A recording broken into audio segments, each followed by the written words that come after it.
TU Animation Industry Club podcast. In this episode, we'll be diving into the history of 3D animation, exploring how it evolved and its humble beginnings to the stunning visuals we see today. We'll also be discussing about how to break into 3D animation as a career and what you should include in your animation portfolio to stand out from the crowd. So whether you're a seasoned pro or just starting out, sit back, relax, and let's get started. My name is Morad, your host, and joining us are our other members.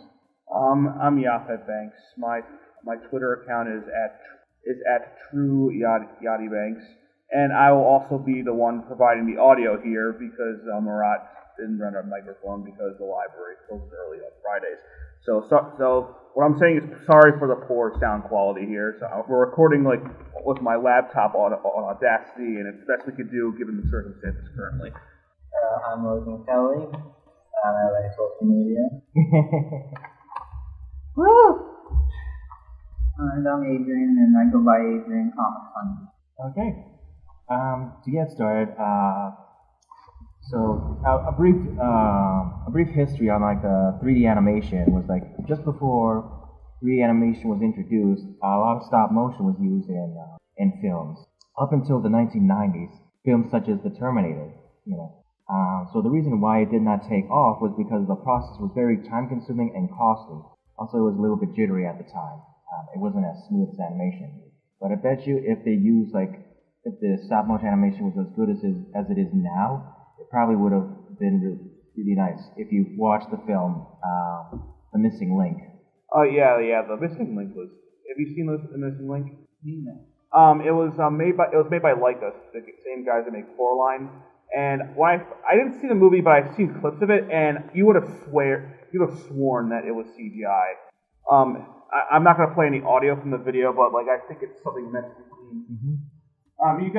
For those watching, you can look it up yourself.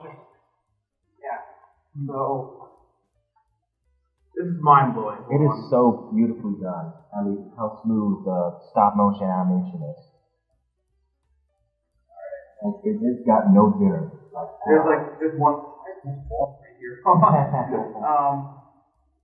There's a specific scene I saw. I think the ending sequence. I mean, you can look it up later, but pretty much they do this cool bit where the hands are just smoothly just moving across like a map, and it's just flipping pages around. It's so amazing. Yeah, so it's very cleanly done, but it's just the way how the hands move. It's just it's like watching a magic trick. 1 second, sorry for the dead air. Yeah. I wonder if the same animator did that sequence because there's a bunch of other hand animations that I've seen where it's sort of those animations that you see where characters just making food or something like that, but it's animated and it's so beautifully done. What the hell? I don't think it's Coraline. Coraline's another great movie, but that's not the one we're looking for. I don't know why. I clicked on this I've got Coraline. But I guess it's not hard to see because the lights are on. I mean, for people who are listening to this now. Yeah, so we put up a short clip of from the Missing Link that we're kind of watching over. But yeah, I'll just continue with. So for those new to the series, whenever there's dead air, it's usually because we're watching videos. So the history of 3D animation can be tracked back to the early days of computer graphics in the 1950s. However, it wasn't until the 1970s that 3D animation began to take shape as a distinct art form. One of the earliest examples of 3D animation was in a film called A Computer Animated Hand, created by Ed Catmull and Fred Parker. He was one of the founders of Pixar. Oh. Ed Catmull. I think I might be mistaken. No, but at least in the documentary that I came across, did label him as the founder of 3D animation or something like that, or 3D computer graphics or something. Yeah. But so his piece was featured in a simple 3D model of a human hand that was animated using a technique called keyframe animation. Keyframe animation involves creating a series of key poses for the model and then interpolates the frames in between. This technique is still used in 3D animation today. It's used in just animation, period. Yes. So in one example, in the Tron movie, do you want to tell a story about it or just like?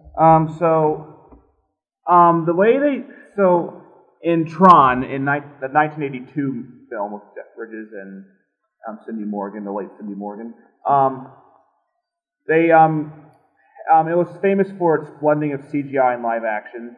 So, for example, the famous light cycle scene, they would build the models out of primitives, which are like basic shapes that actually all 3D software nowadays comes with. It's like cubes, blocks, pyramids, spheres, and they would make the models out of the shapes, and they would move them around by manipulating their X, Y, Z coordinates, as well as their yaw, pitch, and roll. So each model had to have 6 numbers describing where it is and what its position was in space.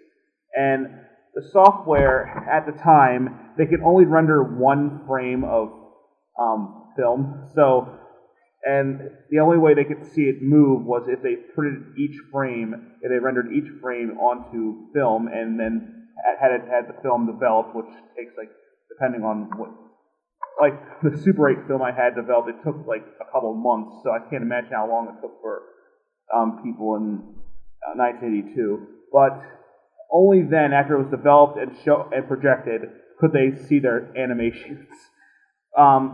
So, like, imagine in Blender if for every frame of animation you had to make a completely new file. That's how much of a pain it was.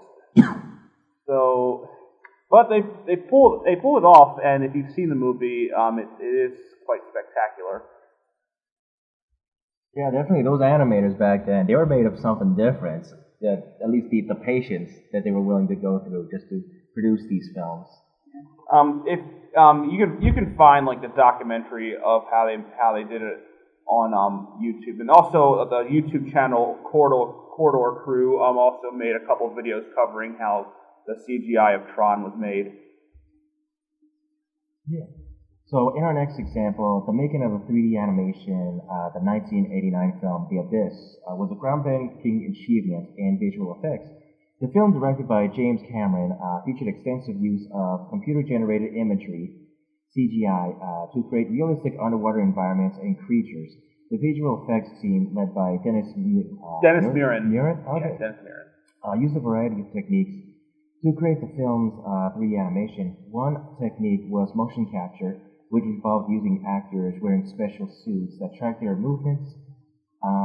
This data was then used to create 3D models of the characters and creatures.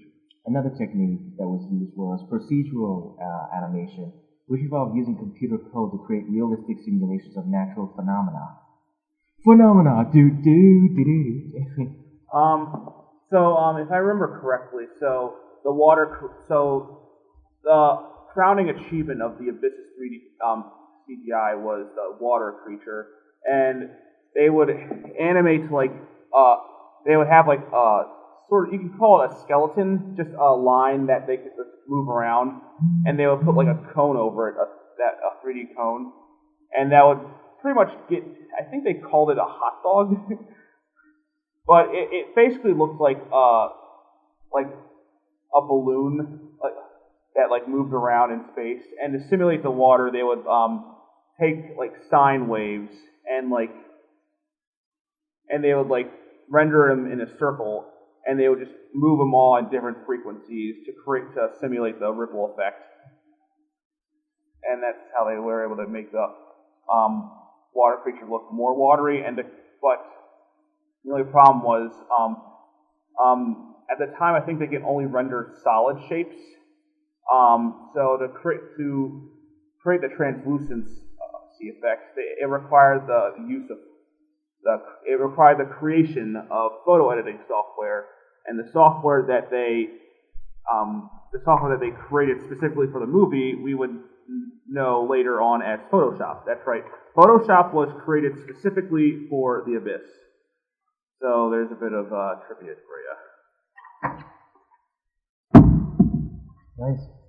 So in our next example was a particular scene in The Great Mouse Detective made by Disney. So the 3D clock terror scene sequence in the 1986 film, The Great Mouse Detective, are notable for their innovative use of computer-generated imagery and their contributions to the film's overall atmosphere and storytelling.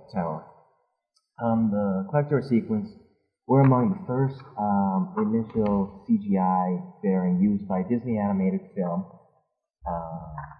The actors used a combination of traditional hand-drawn animation and CGI to create visually stunning immersive experience. So pretty much they printed out each sequence of the 3D animation and kind of traced over it and then brought that into the film in a way. So yeah, they would create wireframes and trace over the wireframes. Which I think if John Lasseter did that in 1983, I don't think he would have been fired because I don't know how much money it would have cost. So did the big bucks come in when rendering or just animating the wireframes? I don't know. I wasn't around back then. I would assume it's just more time, more money, because I mean it takes a while to do like 3D sculpt something.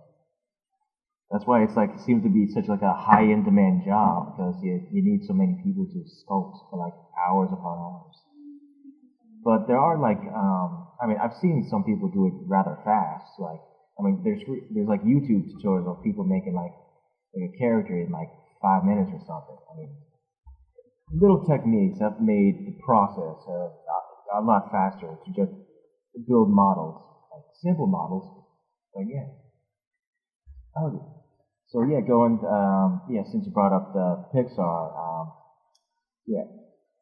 so Pixar Animation Studio, known for its groundbreaking work on computer animated films, has a rich history using 3D animation to bring imaginative stories to life. The studio's early experience with 3D animation can be tracked back to the 1970s when it had part of the Lucas Computer Graphics division. One of Pixar's earliest 3D animated projects was the Adventures of, how'd you pronounce it? It's the Adventures of Andre and Wally B. Andre and Wally B. The short film, released in 1984, featured simple but charming 3D characters, any significant milestone in the development of Pixar animation technology. In 1986, Pixar became the independent company and continued to push the boundaries of 3D animation. The studio's first feature-length film, Toy Story, released in 1995, was a critical and commercial success, as it considered one of the most influential animated films of all time. Toy Story featured groundbreaking 3D animation that brought the film's characters and world to life in a way that had never been seen before. Building on the success of Toy Story, Pixar continued to produce critically acclaimed 3D animated films, including A Bug's Life, Toy Story 2, Monsters, Inc. These films showcase Pixar's mastery of 3D animation, storytelling, and helped to establish the studio as a leader in the field of animation. And it helps that like with each film they like kept like advancing their own software. Mm-hmm. Like for Toy Story, if you ever noticed their hair, you'll never see like moving hair. It's either like cut short or in a ponytail because they couldn't render hair yet. Mm-hmm. And by the time Monsters Inc. came around, they were able to render like all like it was like 5,000 strands of hair on Sully, and they had to like create specialized software in order to render all those strands. So, like, insane. Yeah, I mean, I've seen like in the latest like Toy Story. What are they on? 4, 5? The latest is 4, and I keep hearing talks of a 5th one, which makes me angry. Yeah, apparently the story on that is like they want to bring Andy back, or he wants to go on a mission to reclaim his toys or something. They are running out of ideas. They are running. Pixar? Yeah, Pixar. Well, that's Yeah. And I mean, all the things that they come up with that are original are very bland, and everyone knows that Pixar's going extremely downhill in terms of it. But they're constantly getting better with their animation. I mean, the last movie I enjoyed that they made was like Coco. Was like at least like 2017. The most recent film I remember enjoying from Pixar was Luca. Actually, I actually enjoyed. I think I mentioned it before, but I actually liked Luca a lot. That might have been 2018 or It was pretty decent-ish. And I hear Elemental is like it like slowly like it was like a sleeper hit rather. It wasn't like like a bit like Strange World, where it didn't really have a very signature story to it. It was kind of like a typical bland like story. It didn't really have it didn't have an interesting enough concept to hook real people in. It was pretty standard. Yeah. I mean, I'm not gonna judge the movie. I haven't seen it because once again, nothing really pushed me to see it. I mean, I've watched it. I think it's all right. I mean, okay. So the story is it's almost got like a Romeo and Juliet kind of going on. It's got like an allegory for racism. Although some of the elements don't exactly make sense, because why is there like a cloud element when clouds are just made of water?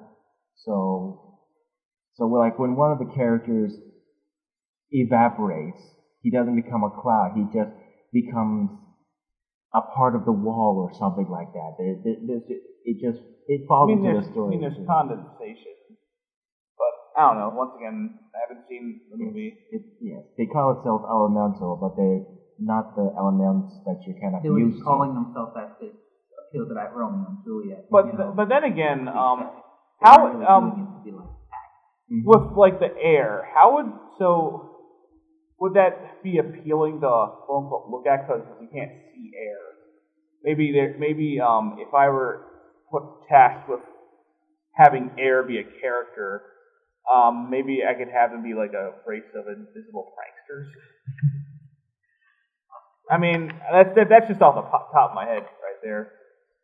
Even so, the 3D animation. Watch the trailer of Elemental and Strange World. Again, it is very beautiful. It's very much better than what we see of animation from 2001, 2002. Also, I thought about this. Fire needs air or oxygen to exist. Yes. So if air is like its own separate entity in that universe, how does fire live? Because trees produce the air. So I know that thinking of how the worlds work in Pixar isn't recommended because it goes back to the whole Toy Story being how does Buzz know that how does Buzz stand still when Andy's around if he doesn't know he's a toy? Yeah, he just instinctively does that. Why does he turn into a toy if he doesn't think he's a toy? Yeah. That's what I meant to say. Yeah, it does kind of break immersion. He knows that he's a toy. Right. He thinks he's a space ranger. Yeah. I've heard theories that says it's a survival instinct that all toys have, but I don't know. Although, if there's one thing I'll commend Toy Story 4 for, I like the concept behind Forky, though. Yeah. Yeah, I think that's the one thing the movie had going for it. Because I think it's good world building. It's just everything else I didn't really care for. Yeah. Okay. So today, 3D animation can be used in a wide variety of applications, including film, television, video games, advertising, architecture, medicine, engineering. 3D animation has become an essential tool for creating realistic and engaging visuals in a variety of fields. So if you want to pursue a career in animation, here's maybe timestamp this part for yourself. So, a quick section for those who want to pursue a career in 3D animation. These positions can also be applied for 2D animation as well. There are a number of entry-level positions that can provide valuable experience and help build a strong portfolio. Here's some common entry-level positions in animation. So you have your animation intern. Work under the guidance of an experienced animator to learn the basics of animation and gain hands-on experience. Tasks may include creating simple animations, assisting with character design, or working on storyboards. But this does require you to be in maybe a 4-year institution, most likely.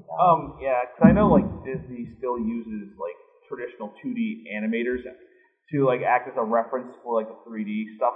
So like for films like Encanto, there exists like two traditionally animated 2D tests of the various characters, which kind of pisses me off because that shows that they still have the talent, they just don't use it. Yeah. Like, I'm glad they still use Gordon. What's the guy's name? The one who did the genie. Oh, not Robin Williams. The animator. I know this.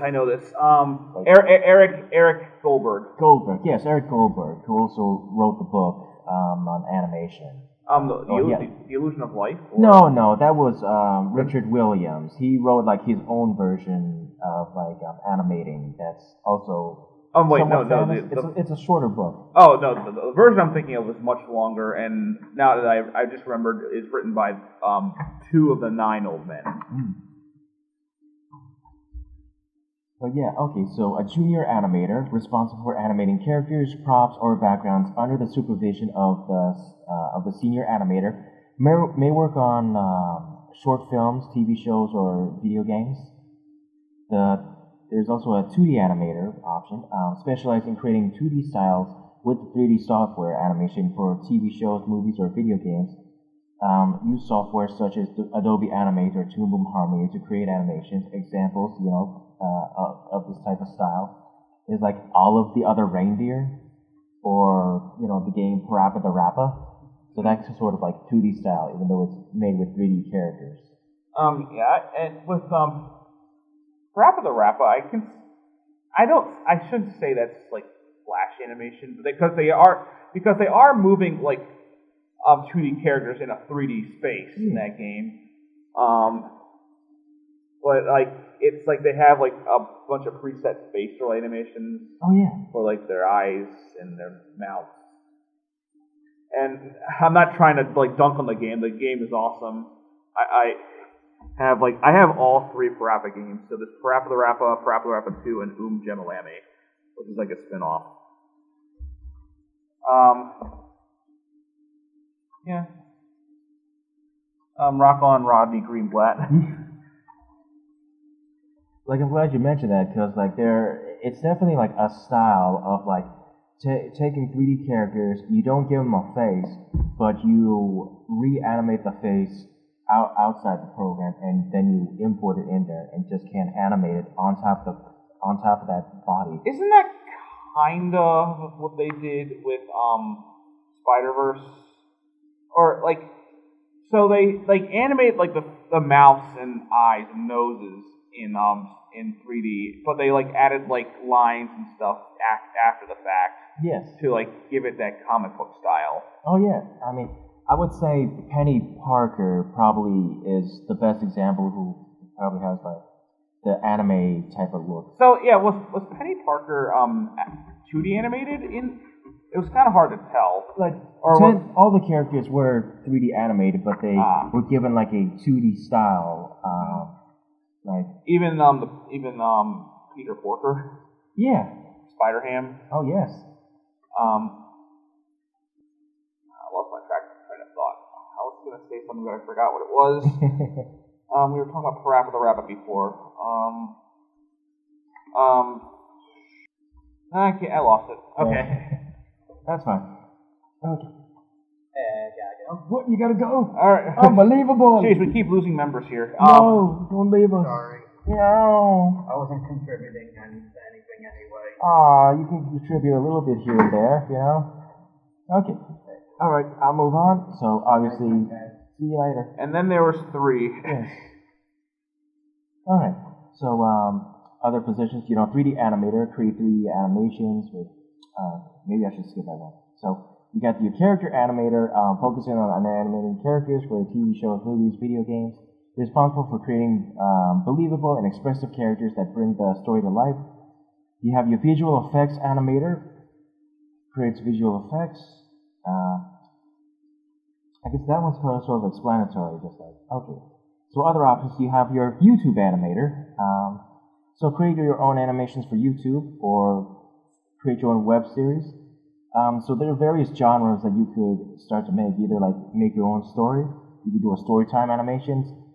Follow a memes that come out every week. Do a film review. Like I know the channel Hot Diggity Demon. Yeah. That's the he was what I was trying to think of earlier. I just put I knew the characters like but I couldn't remember the name of the channel. That's why I was struggling. And I guess that can that leads into indie filmmakers because based off the description you have on your little script here, I think the only difference being where you submit the films. One is online and the other is in the film festivals. Yeah. There's also just to bring it back to 3D animation. There's also layout animators as well. So, I saw a documentary on the making of the game Prince of Persia: The Sands of Time. I think it was one of the 3D Prince of Persia games where it showed how they made the cutscenes and layouts. They would just take the 3D models and not animate them at all, or by that they wouldn't animate their arms. They would just make them be T-posing. They would move the models throughout the scenes and just the goal was just to have the blocking set in.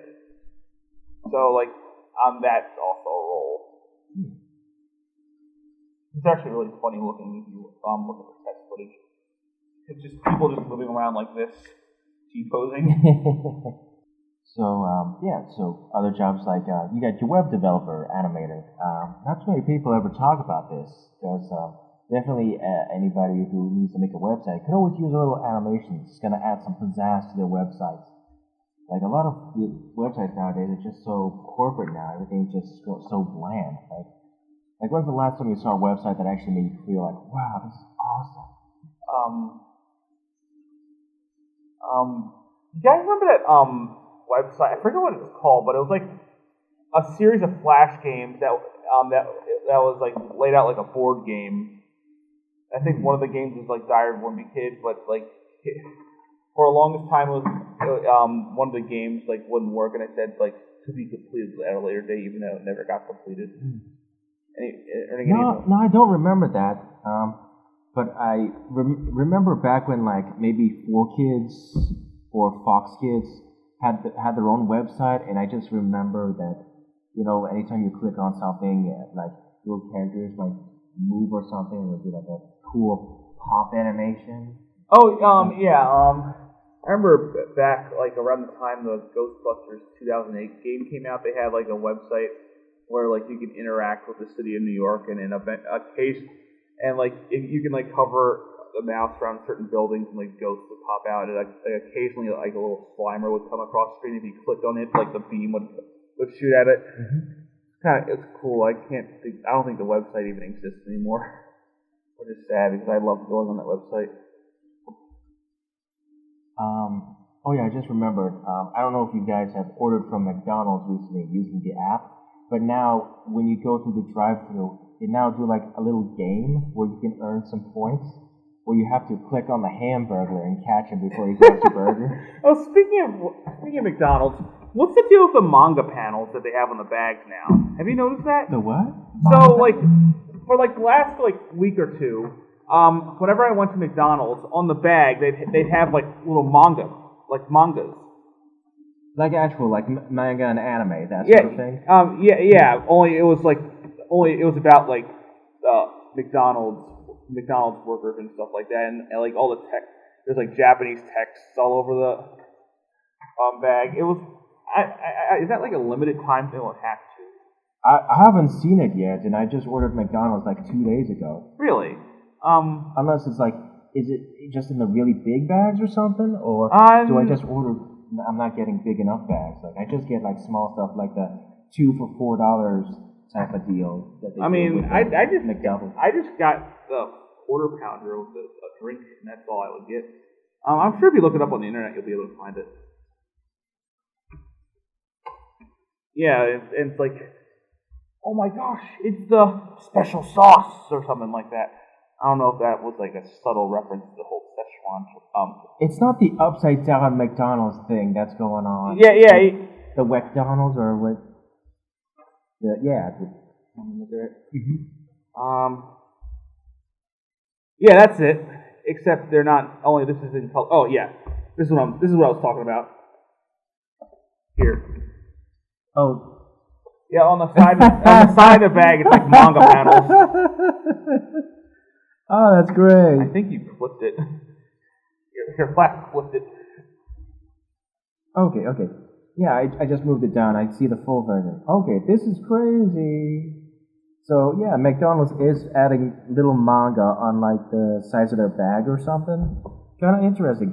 That's the coolest thing that they've done so far. It's like feels very trendy. They're like, that's good. They reinvent themselves. I mean, I like the artwork is cool. I just think it's kind of cringy. Like what about when Wendy's? Was it Wendy's? What? I know somebody on like their social media was using anime to kind of promote their food. Taco Bell? Yeah, the nacho fries. They had a whole anime about it. Oh, that was them? Okay. Yeah. I thought it was Wendy's for the longest time or something. Oh, no, it was Taco Bell. Yeah.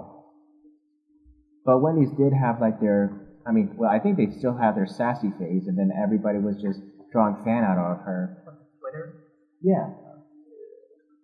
The same fate happened to the Esurance girl. I think, was it Esurance that they had the animated lady? Esurance? No, I know what happened to the Samsung. They made like... No. I'm talking, like, this is like back in like the early 2010s, even the late 2000s. The Esurance company has started doing a series of commercials with it. It's not Flow? No. That's Progressive. I'll pull it up. More dead air. Commercials about sassy spokespeople. Hold on. Well, I was gonna pull up an image, but They're sassy. Yeah, here we go. Oh. Yeah, So for context, it's that pink-haired girl that was a spy and selling insurance. If anybody remembers that. I think I remember reading somewhere that like the origin of that character came through smut art. So, but take that with a grain of salt. If I'm going off memory here. But yeah, that was like the late 2000s. Okay, so other jobs, social media marketing, create animated videos for social media. Like, it definitely should be more talked about. Not a lot of people seem to think of that as a job. Most people who want to get into animation just think like, oh, I need to work in TV animation or in films or something like that. Nobody ever talks about starting small and doing like small marketing. I think Hayao Miyazaki can tell you TV animation is the devil. You do not want to do TV animation. It is a high stress situation, according to him, and I can see that definitely. Like he hates TV animation. That's why he prefers doing movies. Mm-hmm. But of course, like he had to start like back in the 70s. He had to start somewhere, and where he started was television. I mean, things have sort of changed since, like, I guess, standard TV, since, like, I would say, Amazon Prime is sort of, like, rather flexible for, they sort of do, like, their own way of doing their version of TV. Like, for instance, like, they can have a show that only has, like, 8 episodes for a season. Like in the recent Has Been Hotel. It's on Amazon? Yeah, it's on Amazon. Oh. Amazon Prime, yeah. Yeah, I mean, 3D animation is definitely taking off in the indie scene with Pomni. The digital circus. Yes. I don't know why it took me forever to remember that, but yeah, I think it's definitely gotten to the point where like indie guys can create work that's like on par with like television and movies. So yeah, so that's a plus. So our final one for for job option is the indie filmmaker animator. You know, create your own short animations and submit it to local film festivals or internationally. Like pretty much, it's all available on. It's not Film Hut. What was that other site? Film Highway. Film Highway? Or something like that. My film teacher talked about it yesterday. Oh, okay. Where it like I think it tells you like what festivals are either in the area or depending on where you are. Like there's a Maryland Film Festival coming up soon, and then there's the standard stuff like Cannes, the Cave Film Festival. Oh. Film Highway or I looked it up and it says Film Freeway. Film Freeway, okay. Okay. So in our last part, we'll be talking about just the animation portfolio, what you should think about putting into it. What is important before getting into these positions is to sharpen your skills and perfect your craft. So you will need to create a portfolio of samples of your work. An animator's portfolio is a collection of their best work, showcasing their skills, their creativity, and technical abilities. It's essential for aspiring animators to looking to break into the industry or freelance their services. Create a 1 to 2 minute reel showcasing your best animations, including a variety of styles, techniques, and subjects, ensuring the reel is well edited, engaging, and reflects your unique artistic vision. Showcase a variety of animations, including 2D, 3D, stop motion, and motion graphics, including animations of characters, objects, and environments to demonstrate your range of skills. Show that you have an understanding of the 12 principles of animation. Make sure that you include your contact information, examples like email address, website, social media links, prominently in the portfolio video.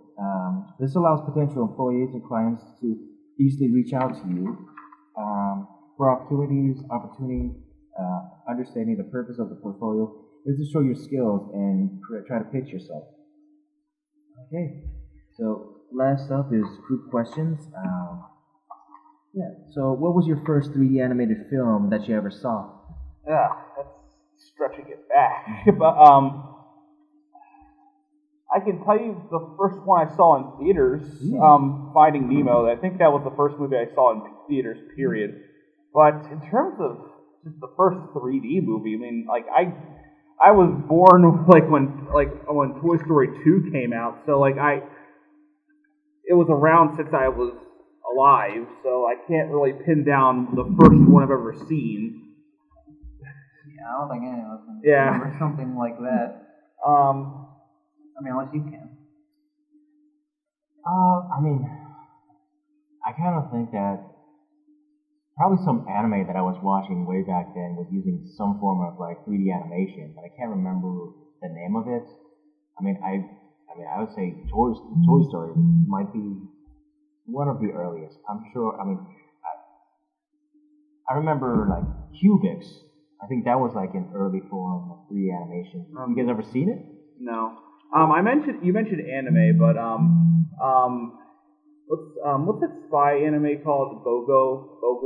Oh, Go-Go Gadget? No, that's Inspector Gadget. I'm talking about Golgo 13. Yeah, that's it.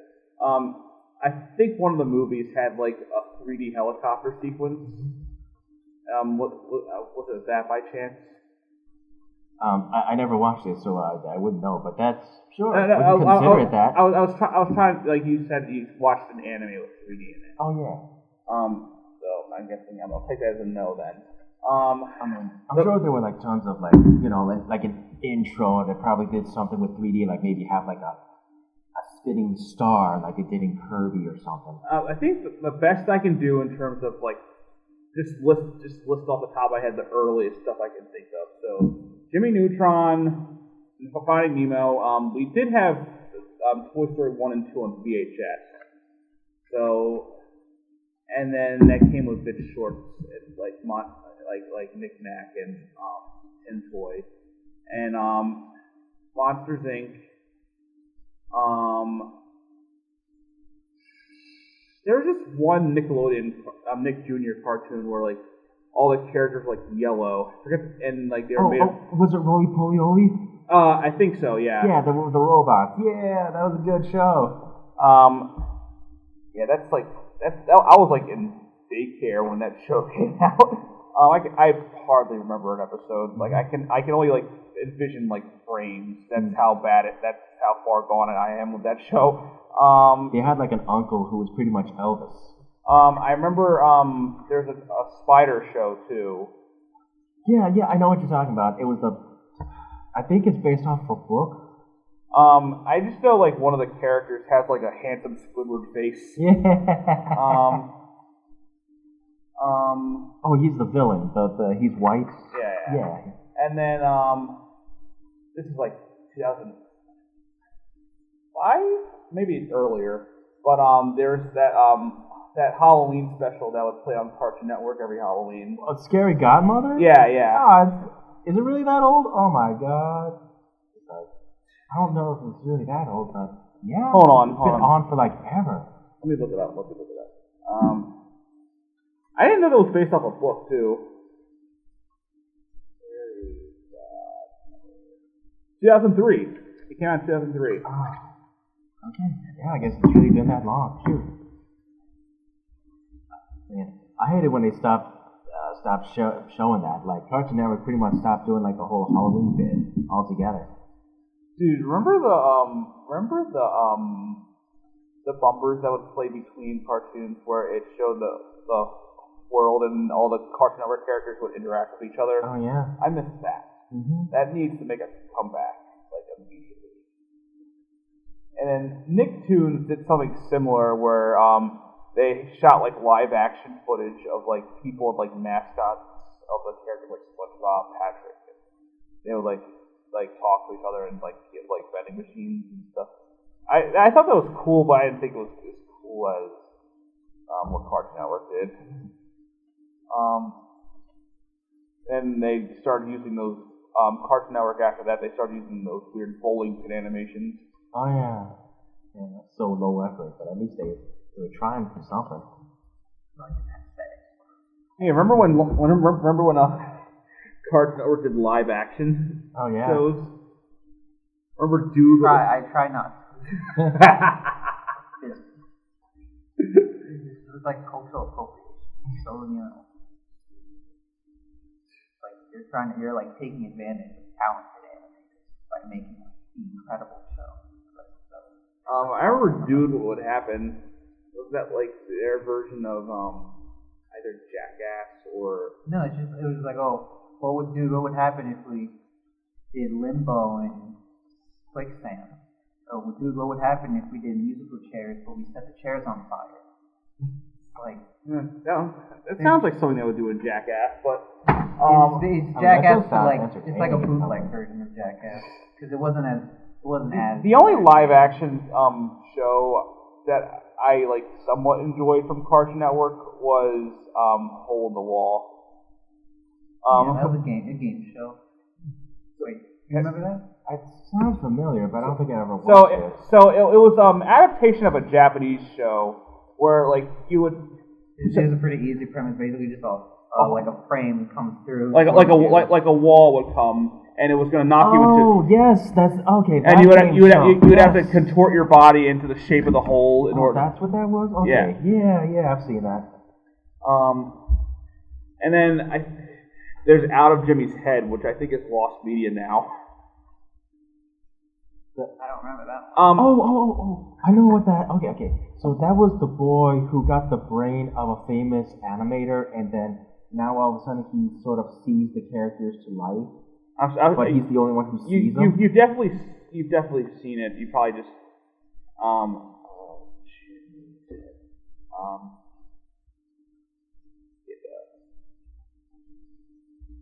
this show.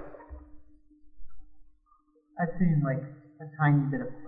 At the moment, I believe it's lost media now. That was on Cartoon Network. Yeah, definitely during the same time when they started adding live action. Turns out that failed.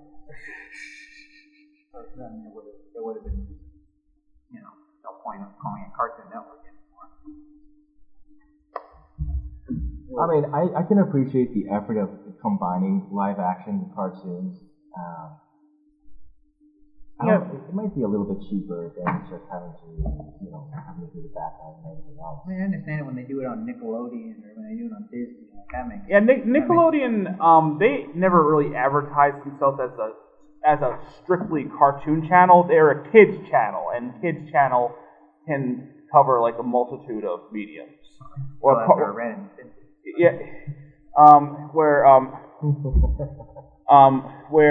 as Cartoon Network, they from the beginning they advertised themselves as the home for cartoons. Mm-hmm. And same thing with Disney. Like Disney's multimedia, so you expect the Disney Channel to have like a mix between the two, even though it was definitely lopsided with live action shows. No, it's never been like ever since the '90s they had that. Yeah, but but in the part of the but the 2000s they had like Kim Possible and Jake Long and everything. Wait, was Jake Long Disney Channel or was that Fox? American Dragon. No, I remember. Okay, I remember it first being on Fox, or no, it was Kids WB, and then when they went to Disney, they did the whole change their character designs, and then it was just in like a new style.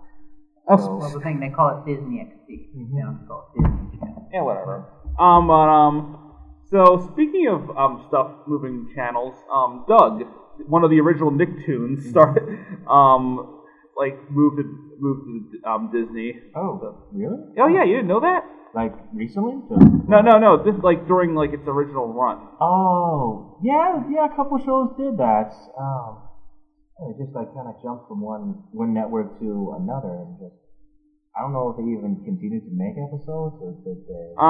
So I think they made a fair few episodes, ultimately concluding with Doug's first movie. I think that was the swan song of the series. Kind of like what SpongeBob the movie was meant to be, but cancel the show. And SpongeBob? Yeah, cancel SpongeBob. It's been on too long. Their Super Bowl debut? I don't care if they did that. They're too. I'm of the syndrome mindset. It's like too late. In XYZ years, too late. They should have done it when they promised it. I'll never forget that night. They replaced that with Travis Scott. Oh yeah. I remember during the when they reanimated the Band Geeks episode during the segment where Squidward's like, okay, I know tensions are high, and it's like SpongeBob fans versus the NFL.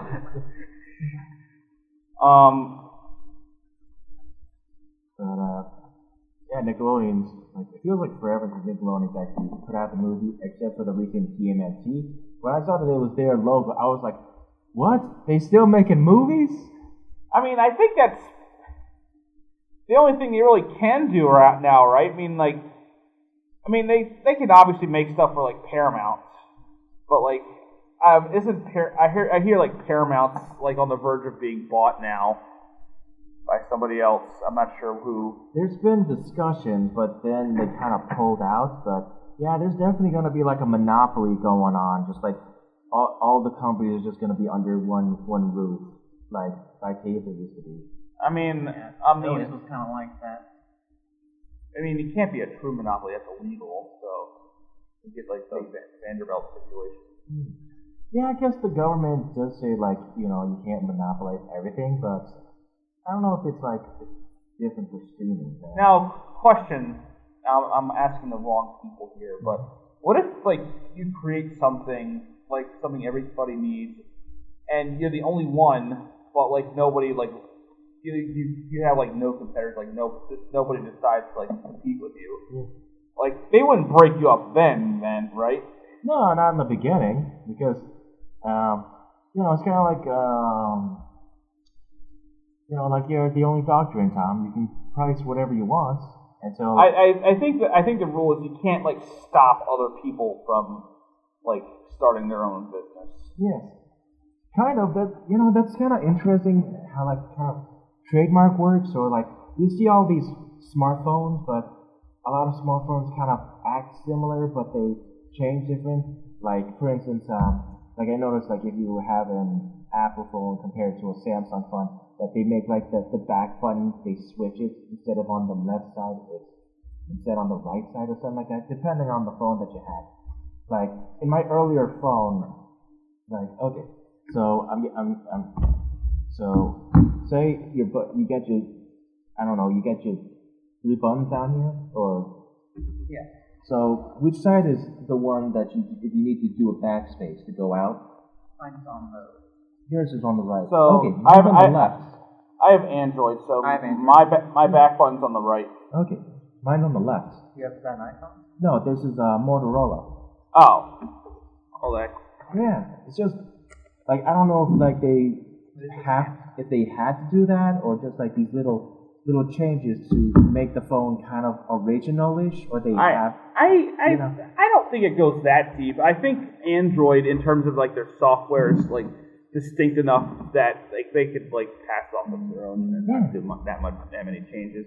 Like, and the thing with songs where like you can use certain notes of the song, but like if it's too similar to another song, but like there's only so many ways that you can use different chords in a certain sequence. So you guys hear about I Want a New Drug in Ghostbusters?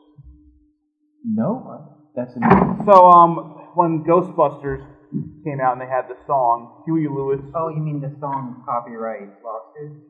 Yeah. Okay, yeah. But have you heard the song itself? Mm-hmm. I think so once, yeah. All right, so I can see the. All right, so Marat, in the future, when you're editing this, you're gonna want to turn this part down because you know how YouTube is with copyright. Oh yeah. Especially with music, so. But for those listening, the song is I Want a New Drug by Huey Lewis and the News. I guess I could ask like the next question, like what was your favorite 3D animated film? I have the. Oh, you have it up? Okay. Yeah. All right. So I'm assuming you guys know what the Ghostbusters song sounds like, right? Yeah. Okay.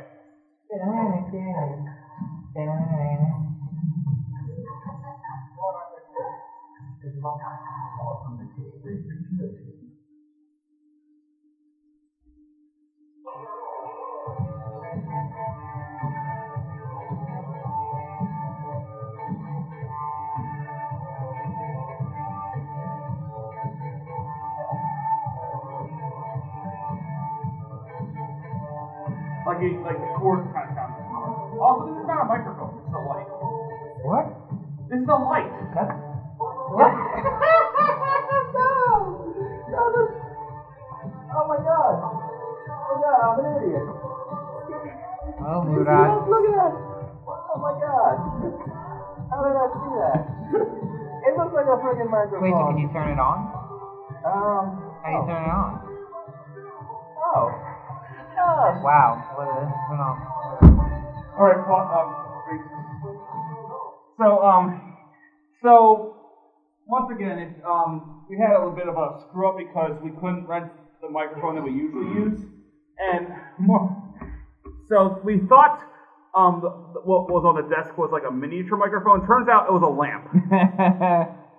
So that explains why we couldn't get any signal on. Yeah. Yeah. Yep. That was kind of a dumb moment.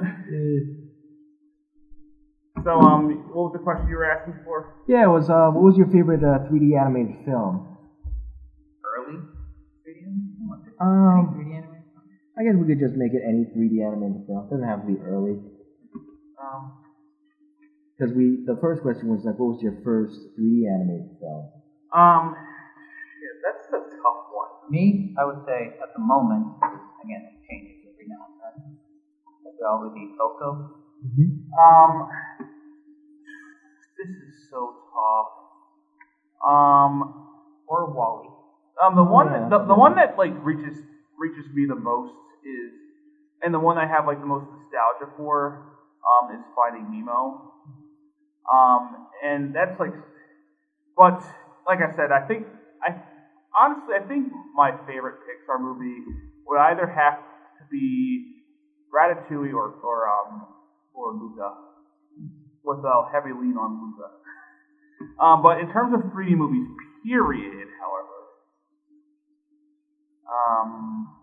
no, I think it would be those movies. In terms of its animation? No,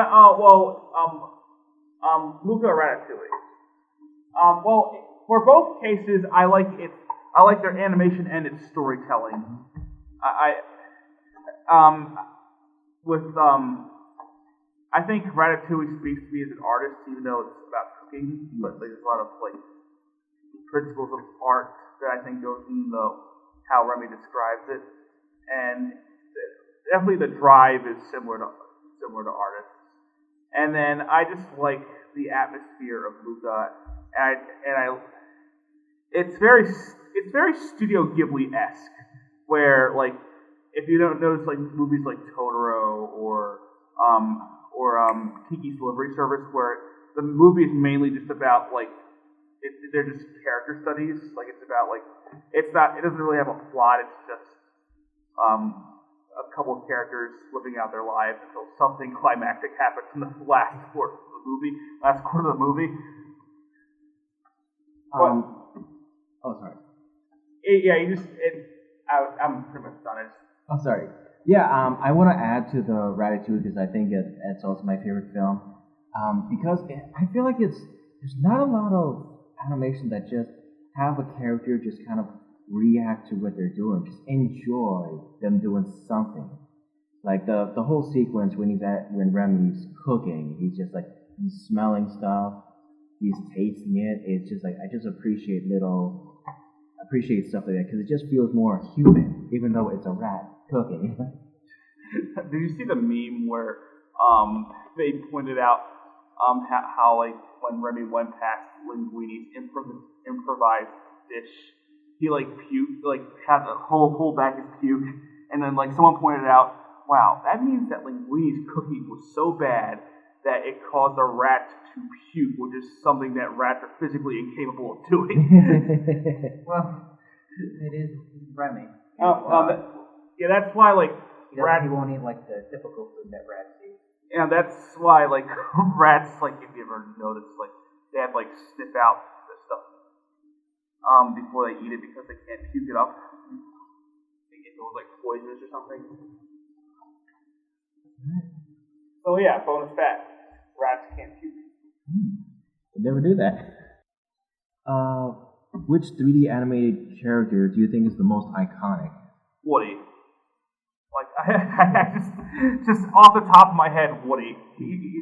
He's like the Mario of 3D animation. Because like when people think of 3D animation, they think of Pixar. When they think of Pixar, they think of Woody. So it's just a natural progression of things. Well, I mean, I would say like the lamp. Oh yeah, the Pixar lamp. Oh, okay, yeah. It doesn't always have to be a character from an actor. Well, if not the lamp, then the Pixar ball. Or the ball. Yeah. The ball or the lamp. But you did say character, right? Yeah. I mean, Character. Yeah, I guess you could say that. I would also sometimes maybe say Wally. I think they get pretty cool characters. It's like in cute format. Mm-hmm. Well, but is he iconic though? Yeah. Maybe. Okay, well. I mean, we could just say that he has a really good design that's recognizable. You can find him anywhere. I really like he's not exactly iconic as well, you know. The character design for Syndrome, I just like his hair. He's got a Jimmy Neutron hair. Yeah. I'm just based off what I've like gathered from like the general public on the totem pole of like recognizability. I think like either Woody or Buzz Lightyear sits on the top. Yeah. In terms of recognizability, or Pixar. It was the first. Yeah. And well, I mean, they knocked it out of the park the first time, so. I definitely I would say 2D characters that have now been remodeled into 3D characters. Like, for instance, the recent Toei Animation logo, which is like a cat character with a musketeer-like look. So it's Puss in Boots. So like back in like the 60s, they did a Puss in Boots movie, and that became the icon for their company. Oh, cool. And yeah, I think Miyazaki worked on that movie as well. Crap, I can't believe I didn't mention that. What? Shrek. Oh yeah! Oh my God, Shrek! Can't believe I forgot. It's because we've been talking about Disney this whole time. Yeah. So we forgot that there are other animated. I think Yeah, I think Shrek is definitely on the equal in terms of recognizability, like with Pixar. Like if I had to rank like Shrek and like Woody and Buzz, I think they're like equal levels. Well, I think I consider Woody like more of like the popular one in terms of like mass medium popularity. But when I think of like memes and icons, No. that sort of stuff, That's no discussion. Yeah. Shrek has memes down like that. That movie that literally pioneered a culture that we all live by. What are you doing in my swamp? Yeah. And the thing, Mike Myers came up with a Shrek voice because his mother would read him bedtime stories in a Scottish accent. That's how the Shrek voice originated. Well, he wasn't even the first pick. It was going to be Chris Farley. Yeah, then he died prematurely or something. Oh, yeah. Don't do drugs, kids. Here at Towson University Animation Industry Studios, we do not condone drugs. We do not condone drug taking. Or the very least, illegal narcotics. Here to hear from. Depending on the state. Speaking of like internationality, apparently our multimedia studio, our radio station has audiences like in Europe. Really? Yeah, like there's like people in like Eurasia watching us. Really? We're getting that far? That the radio station here at Towson University, X something, STR. STLR? Yeah, apparently people from overseas are listening to us, so that's weird. So I'm not sure if that's the case with us, but that's just kind of funny. I never took the time to actually check to see what's the demographics of like where everyone is watching it on YouTube. The majority of our audience is in Ukraine. It's possible. Or in Siberia, possibly. Some crack den. Like it's all from Australia. Just somehow you just reached that market. Man, those Yankees over. We're all gonna start talking about food, nothing else. I believe I mentioned Louis' Post last podcast. Oh. Speaking of which, you guys ever see that meat clown? The meat clown? Oh, hold on. If you ever were queasy about where your meat comes from, this will not help at all. It's not a video. I mean, we've all been on the internet, so I think my eyes have already been exposed. Oh, wait, that's not so bad. Oh. Yeah, so it's a clown made from various meat. Oh, that's kind of funny. How do you think like that? They just like coat the meat. No, I think what it is they like cut like holes out and they fill it with different types of meat that are darker. Oh. But it could be what you said. I was kind of thinking. So that's where that comes from. Like I've seen that here and there, but I never checked to see where if that was a thing or something. Oh yeah, wait, look, yeah, there's still that you can slice it and you can still make out the pattern. So I think what I said was how they did it. Mm-hmm. So it's different types of meat. Cool. I don't know. I think that is the coolest thing I've seen. And they did like a little bear version. Oh, it's so cute. Oh man. It's like something out of like the 2000s, 90s when they were going nuts with all the food. Dude, Yeah. remember Zoo Pals? Yeah. Plates? Yeah, the plates. Yeah. And remember the Happy Hot Dog Man? What? So this is like one of those things that you can order off the TV by calling a number. Yeah. So what it was like a little plastic device with like blades in it that you would put a hot dog in and you would close it, and like if you like after you it would like cut it up in a way where if you boiled it like it would like form like a little stick figure. Out of a hot dog? Yeah, hold on. They're so tiny. I'll show you. It like prints a little face on it. We've devolved to talking about food products here. That's got something to do with animation. Yeah. Find a correlation sometimes. Well, yeah, I mean, it's like product branding. Like, I swear, like Shrek definitely did like a swamp flavored ketchup or something. Oh, yeah. Flavored everything. Yeah. You would not pay me enough. Oh, well, that's adorable. He made like a little squid man out of the hot dog. Yeah. Yeah, so that's the contraption right there. So Yeah, I remember it. I remember. it also comes with like stuff that you can put on your ketchup and mustard. There you go. You have like a little ketchup devil.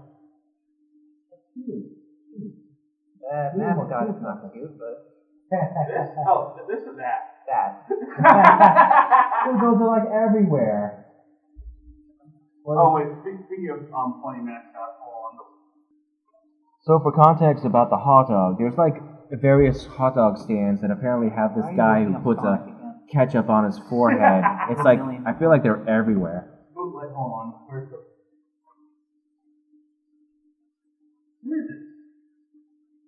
Where is he?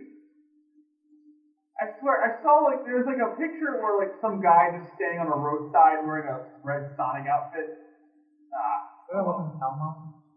Huh? So that wasn't Elmo. No, it was definitely Sonic. Like it looked like this. So for context, we're looking up bootleg Sonic mascot, the red one. Oh, so you mentioned food stands earlier, right? Hold on. So we're taking you down to South America or Central America. Because Dragon Ball Z is like huge. Like, pick up what I'm saying over there. Let's see. Is there waveforms happening when I'm talking? Yeah. Oh, that's shocking. So, Dragon Ball Z is very popular in Central and South America. To the point where, like, you'll come across, like, taco stands with, like, Goku on them. Like, I see down at the bottom there, there's like the Oni cartoon version of Goku, and he's just got a sombrero and some tacos on it. Here's just Goku eating tacos and there's Shenron on the menu. So like the reason Dragon Ball is like so popular in Central and South America is because like back in the 80s it was like cheaper to like import Japanese cartoons than it was for American. So like it led to like a huge influx of like anime coming to that region. And the most popular one was like Dragon Ball Z. And I heard that it's so popular down there that they have like government sanctioned viewings of new episodes. Like they would like book stadiums with like projecting, and they'd like show like Dragon Ball Super on like the Jumbotron and stuff. It actually led to like a legal battle between Toei and insane. Imagine going to like M&T Bank Stadium to watch the new episode of Dragon Ball. That'd be nice. I would enjoy that. You know, just be with a big group. That'd be a great experience. Okay. So, what was the most impressive thing about early 3D animation? Well, honestly, the fact that they were able to do it at all is just off the back. Like, and I was always impressed with the original Tron, not just for its computer effects, but just its effects. Period.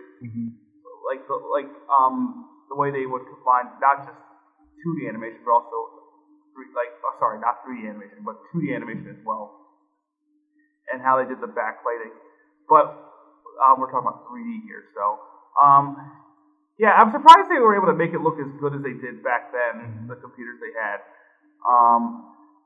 especially the light cycle scene and the master control program. I haven't shown you guys that, so.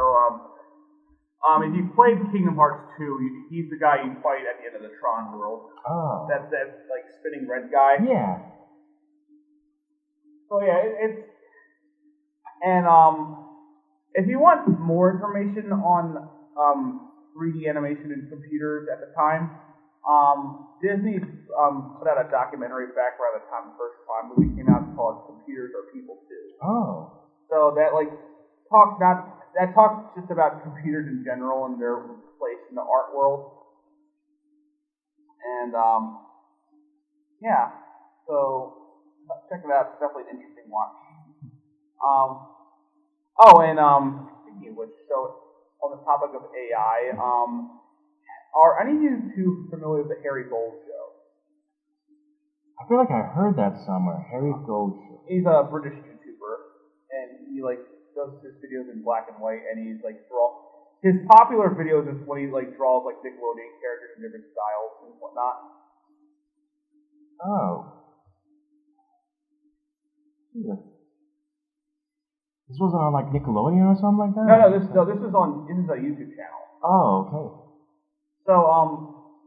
So he's famous for like, because a while ago Nickelodeon did a social media post where they did drawings of different Nickelodeon characters, different Nickelodeon art styles, and it wasn't well received. So Harry Gold took it upon himself to redraw them as he saw fit, and it yielded better results, like way better results.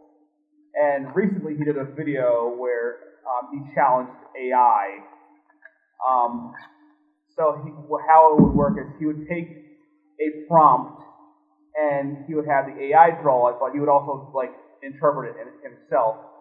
Like he asked the AI to draw a new Pokemon, like a toaster Pokemon, for example, and he was able to like do a better job, in my opinion, than the AI. And I'll show you. I'm not going to show you like video of it. I'll just show you like a couple of screenshots of it. This is where the dead air comes in, folks. Like, I want to bring up that what was that movie? I think you told me about the one where there was a character made out of glass. Oh yeah, like the stained glass knight. Stained glass knight. So yeah. Okay, so I thought that was the coolest thing. For those who don't know, there's a 1985 movie, I think it came out at the time, called Young Sherlock Holmes, and there's a scene. Now, this movie is known for having the first computer animated character in the form of a stained glass knight. I believe that was also animated by Pixar too. So I might be wrong on that, but I don't know. So local thing. Your web designer to explore with studio features. You got it. Ignore the ad. So once again, it's the Harry Gold Show. I highly recommend checking him out. So I'm going to fast forward to the Pokemon. Okay, so I think he drew like multiple concepts here. So this is the first one. Oh, this is what he drew? Yeah, this is what he drew. Definitely looks like he could be in Pokemon. Oh yeah, like if there's one thing Gold is good at is like copying different art styles. So once again, this is what he drew. And then here's what the AI spits out. Oh, I think it looks alright. Oh, wait. It's got the bread wrong. Doesn't really look like a. Did he say in the search bar make it look like a Pokemon style? Yeah, you did put it up there in the prompt to make it look like a Pokemon art style. Here's the prompt. So toaster Pokemon in the Pokemon art style. So on the Pokemon art style. And also, another limitation that he brings up in this video with AI is that if it hasn't heard of anything, it can't really do it. So he tried typing in a picture of cat dog. Do you remember the the Nickelodeon? Yeah, the Nickelodeon show. So apparently, this particular AI has no idea what that is. So it keeps like showing like weird cat dog hybrids. So yeah. I mean, so that's like interesting. Yeah. So that means we still have like some hope left. Yeah. Sora. Not yet. I mean, we saw. No, I've seen Sora. But the problem with that is like, and once again, I think this video goes into better detail because he does bring up Sora. Is that like, if the guy texting the prompt has a specific vision and the computer can't like spit it out exactly the way he wants it, that's like a major issue. And also there's the issue of consistency, where like if there's one thing my computer science teacher taught me in high school, is that you have to be really specific when it comes to computers. And model that she taught me was if you told a computer to make a peanut butter and jelly sandwich and eat it, you have to walk through you would have to tell it to go to the cupboard and tell it to open the cupboard and tell it to reach for the jam and bring it out, twist it open, lift the lid up, place it down, place the jar down, open the drawer with the silverware, grab the knife, pull the knife out. You get it. Mm-hmm. So once you tell it that, though, once you go to that, then other people can ask it to do it as well, and then they won't have to give you those instructions because AI already knows because they got it from the original instructions. That's how it evolved. That's how it went from looking pretty horrible last year to ending up with Thor. Yeah, you can look up the development of robots walking from there's a whole year time, 10 to 20 year video that pretty much you can see the sequence when it just started from its humble beginnings and now it's doing flips over the years. Well, and once again, there's stuff I'm missing. I recommend just watching the whole video when you have the time. I'll put the video in the Discord. But yeah. So have we exhausted all of our topics? I mean, there's a few, but we don't have to go through them all. Right back. I'm gonna go get it. Sure. How do you think early 3D animation has influenced the way we make and consume media today? The vaporwave aesthetic? That's a vaporwave aesthetic. Vapor. Say it has caused us to be sometimes a tad bit more picky. Mm-hmm. Sometimes we expect, usually every animated movie to be, CGI animated. I don't know of any 2D animated movie released by a big studio nowadays. They're all either, cartoons or TV shows. So it's kind of caused 2D animations to be a bit, die out a tad bit. So, I mean, definitely in the West, Western culture has just been more in favor of 3D animation. Even SpongeBob, went for 2D and made their own new series, Camp Coral. I don't know if they're still making episodes for it. I know they have at least one season finished, but they're at least still making the effort to make regular 2D animated SpongeBob episodes. Yeah. With all cartoons and kid shows, they're still willing to make 2D animated with 2D cartoon sort of style. But they're still into that, which is still good to see. So it's good to know that people aren't completely abandoning 2D in every medium, but I guess mainly film, full length features. I'm trying to think of a movie that came out after 2020. That was 2D animated, that was a feature film.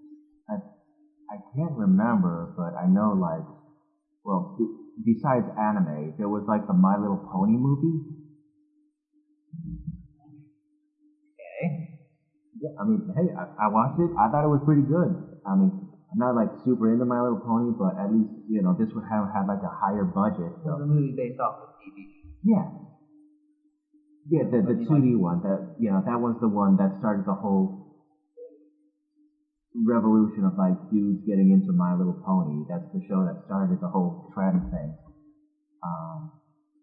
So what else? I mean, just anime in general. They always continue still making 2D animation. Boy Inherent, this was released last year. It's still very similar to the animation. Mm-hmm. 10 years ago, and you're away. What did I miss? These notes? But no, so we were talking about how 3D animation has affected with consuming media today. I mean, in 3D animation is like the dominant animation style currently. Not much to it. So it's then it continues to be more dominant the more it's created. Again, I guess I can understand to an extent as to why, but I guess I don't think that automatically should cause people to stray away from that when making stuff. No, I think that people should still value it. I think the last Disney film that was made in 2D might have been Princess and the Frog? 2009. There's also the Winnie the Pooh movie. Oh. Was that 2013? Hold on, 2014. I know it's in like the mid 10s. I think maybe like before.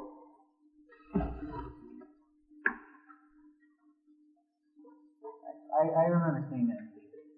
Yeah. I think that was their last like hurrah.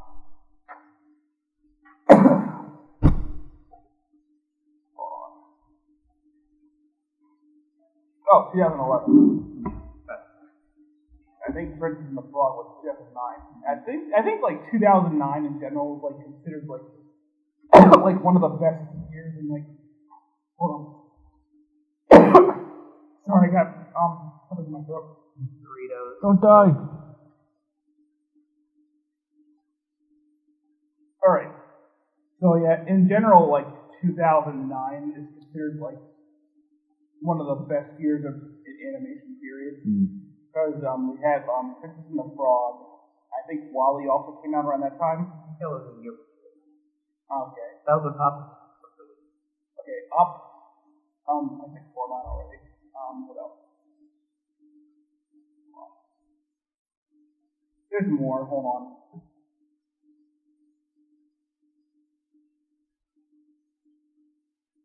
So there was 9. Planet 51. Cloudy with Chance of Meatballs? I thought they came out later. No, yeah, that was 2009, yeah. Monsters vs. Aliens, 4 line as pointed out before. Planet 51. Fantastic Mr. Fox. Oh. You don't like Fantastic Mr. Fox? I said I forgot about that. I forgot to mention that. Oh, That's one of his greatest films. Yeah, Wes Anderson. Astro Boy. You guys remember Astro Boy? Well, yeah. They made a. Yeah, I know they made a 3D movie of it. Yeah. I was talking about specifically that. Do you remember the Astro Boy movie? Yeah. It was okay, not super great. What else did they do? I don't mind. Oh, Red Line. Yeah. Red Line came out in 2009. Oh man, that movie takes me back. Good film. The Dolphin? Dolphin? it was like a straight to DVD movie. I never heard of it. Princess and the Frog, as I mentioned before. And yeah, I think that's it in terms of the mainstream stuff. I think everything else is either obscure or TV. Alright.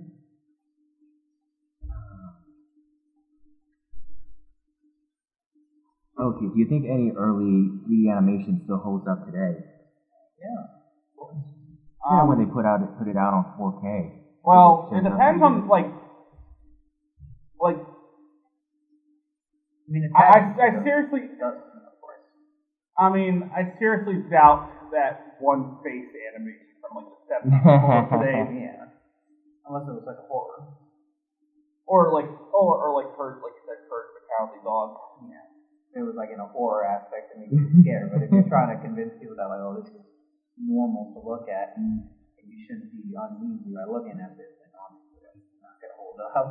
Like when I look at the Toy Story and some of the original Toy Story, like they all kind of look like all the kids at Andy's birthday party. They were all Andy. They were all Andy, yeah. That's the funny thing. Andy with like dyed hair. Yes. It's just Andy. It's just funny that we never noticed until like Andy with a buzz cut. Yeah. Or just Andy with like a black shirt or a tag of a bigger jaw. From braces, I think. But and a dog. Oh yeah. Yeah, that dog. Yeah, dog that was kind dog. of weird. It's weird because they took like animation studies of like dogs like running, but like yeah. But I think that's something that would not hold up today. But then when I think of other films like Monsters Incorporated, I think that still that does still hold up. The Jimmy Neutron movie. No, you mean Monsters Inc. or Monsters Incorporated? Yeah, yeah. That's what the Inc. part is. Oh. You didn't know that? Well, I'm just so used to just hearing Monsters Inc. I didn't know that there was more to that. It's Monsters Incorporated. Okay. That's what it means. Okay. But do you think I think the Jimmy Neutron Boy Genius, the movie, holds up. Oh yeah. Is that It was the one with the aliens. the one with their parents get sent away? Yeah. Okay, yeah. I vaguely remember that. I remember more the TV show than that film, but I would say Jimmy Neutron still kind of holds up today. Hey, Pops, does this thing still work? Sure does. I just oiled it. Beautiful. And plays Hall & Oates. That's another Jimmy Neutron's dead. That goes back to the Memes. yeah, to the iconic 3D character. You're out of touch. I'm out of touch. Sat on a banana, changed my life. Once I was 7 years old, I sat on banana, and that changed my life.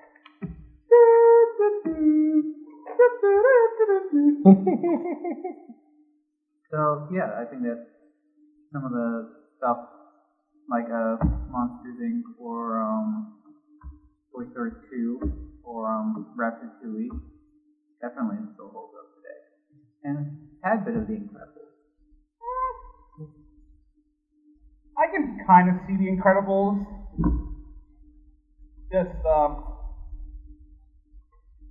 it really depends on the character. The side characters were a tad bit like robotic. And but like, then again, The Incredibles 2, I wasn't really a fan of the side characters' facial structure. I mean, and there's other shows like Miraculous Ladybug where like any if you ever notice, all the like non-main characters have like weird blobs instead of hair on their heads. It's like a helmet.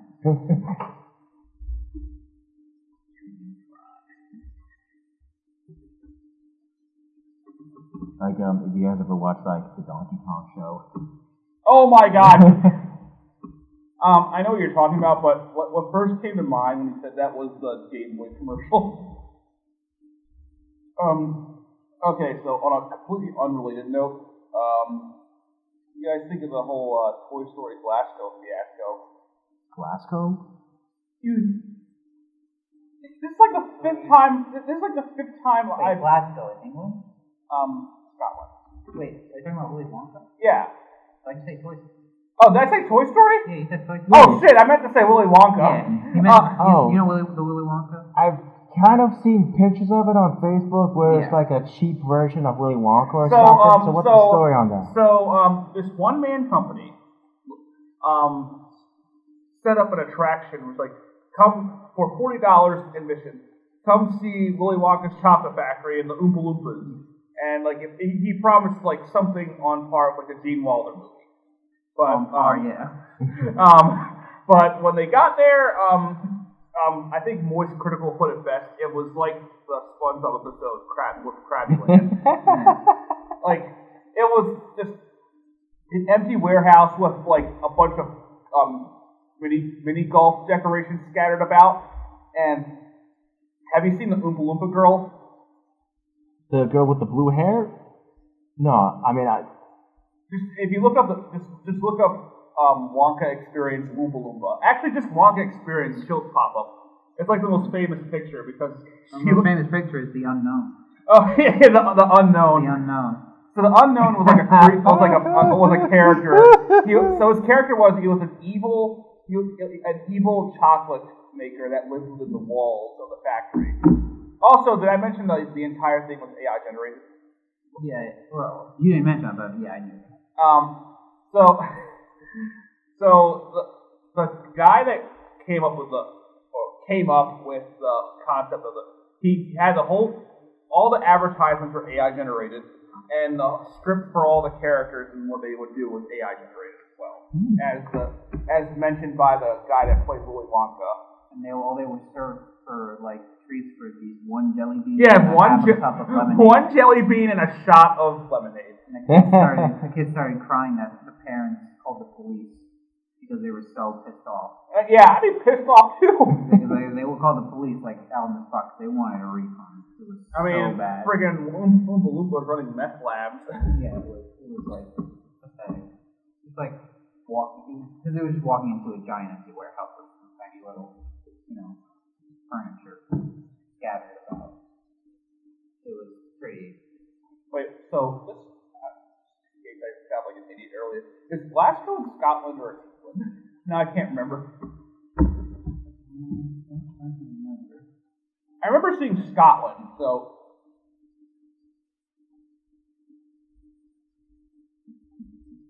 Yeah, it's in Scotland. Okay. The UK. Oh, yeah. It's funny that you mentioned the whole Krabby Land thing, because somebody did make like a little video. I just inserted the SpongeBob characters. And Yeah. I saw. Where am I? Yeah, I saw it. I don't know what was he thinking? Did he honestly think that would work, or I don't know. Oh, maybe. I mean, like, Drank too much last night with his friends and just like came up with some dumb shit. I mean, some things that he has presented looks all right. He's got like little rainbow decorations. I guess he here thought. Did you say Rambo? No, rainbow. Oh.